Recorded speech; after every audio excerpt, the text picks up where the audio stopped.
Good afternoon. I want to share today some thoughts on forgiveness. This last Sunday's sermon, my message was the first installment of a Lenten series that I'm doing on the last words of Christ from the cross. And this last Sunday's sermon was based upon the phrase, "Father, forgive them, for they know not what they do." It was a hard sermon to preach because forgiveness is not easy. It's not easy for any of us. When we've been hurt by somebody, it's difficult to forgive, especially when somebody hurts a loved one of ours. I think it's especially difficult to forgive. But what I want to share with you today, I just thought I would share one of my favorite stories of all time concerning forgiveness. And many of you have heard of Corrie ten Boom. She was the survivor of a concentration camp in Germany in World War II. She and her sister Betsy and her father Caspar ten Boom, who was a watchmaker in Holland, in Amsterdam, they were put away in concentration camps for harboring Jewish people during the Holocaust. And both Caspar passed away almost immediately. He was elderly at the time, died in the concentration camp almost immediately. And after a few months, Corrie's sister Betsy, who was just a young woman, also passed away too because of the hardships that she faced there in the camp. And so Corrie came away from there, having been sustained by her faith. And so I want to share this story about forgiveness. It was in a church in Munich that I saw him, a balding, heavy-set man in a gray overcoat, a brown felt hat clutched between his hands. People were filing out of the basement room where I had just spoken, moving along the rows of wooden chairs to the door at the rear. It was 1947, and I had come from Holland to defeated Germany with the message that God forgives. It was a truth they needed to hear in that bitter, bombed-out land, and I gave them my favorite mental picture. Maybe because the sea is never far from a Hollander's mind, I like to think that that's where forgiven sins were thrown.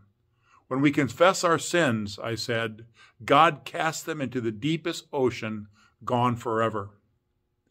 The solemn faces stared back at me, not quite daring to believe. There were never questions after a talk in Germany in 1947. People stood up in silence, collected their wraps. In silence, they left the room. And that's when I saw him, working his way forward against the others. One moment I saw the overcoat and the brown hat. The next, a blue uniform and a visory cap with its skull and crossbones. It came back with a rush. The huge room with its harsh overhead lights, the pathetic pile of dresses and shoes in the center of the floor, the shame of walking naked past this man. I could see my sister's frail form ahead of me, ribs sharp beneath the parchment of skin.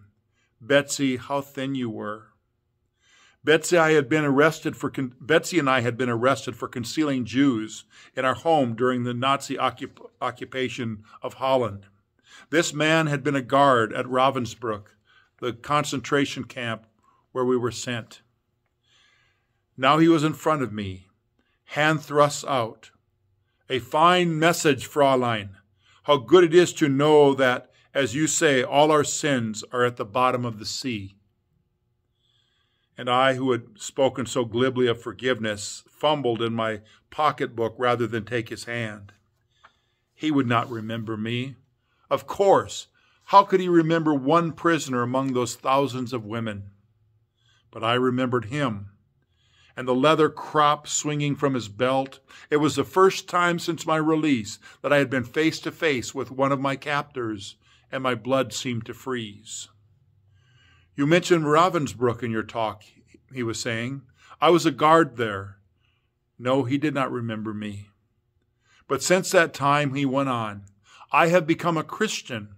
I know that God has forgiven me for the cruel things I did there, but I would like to hear it from your lips as well. Fraulein, again the hand came out, will you forgive me? And I stood there, I whose sins had every day to be forgiven, and I could not. Betsy had died in that place. Could he erase her slow, terrible death simply for the asking?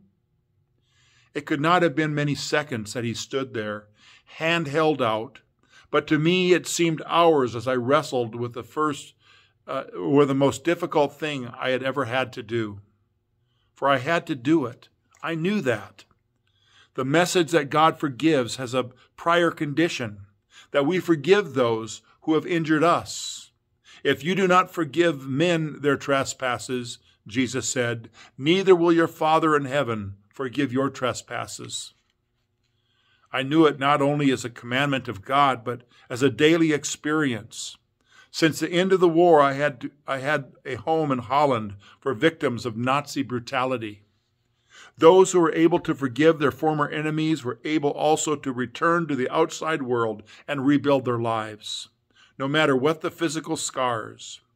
Those who nursed their bitterness remained invalids. It was as simple and horrible as that. And still I stood there with coldness clutching my heart. But forgiveness is not an emotion. I knew that too.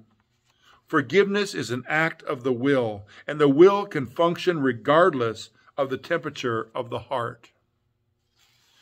Jesus, help me, I prayed silently. I can lift my hand. I can do that much. You supply the feeling. And so woodenly, mechanically, I thrust my hand into the one stretched out to me. And as I did, an incredible thing took place. The current started in my shoulder. It raced down my arm, sprang into our joined hands. And then this healing warmth seemed to flood my whole being, bringing tears to my eyes. I forgive you, brother, I cried. With all my heart, I forgive you. Powerful words of forgiveness we find in Corrie ten Boom's words. I have a hard time forgiving. You have a hard time forgiving. We all do. And yet I don't know that I've ever been put in a situation like Corrie ten Boom, who had been abused so terribly by this prison guard. And yet she learned forgiveness. She found forgiveness. Forgiveness is a process. It's something that is not always immediate, but we can find it. Go in God's peace.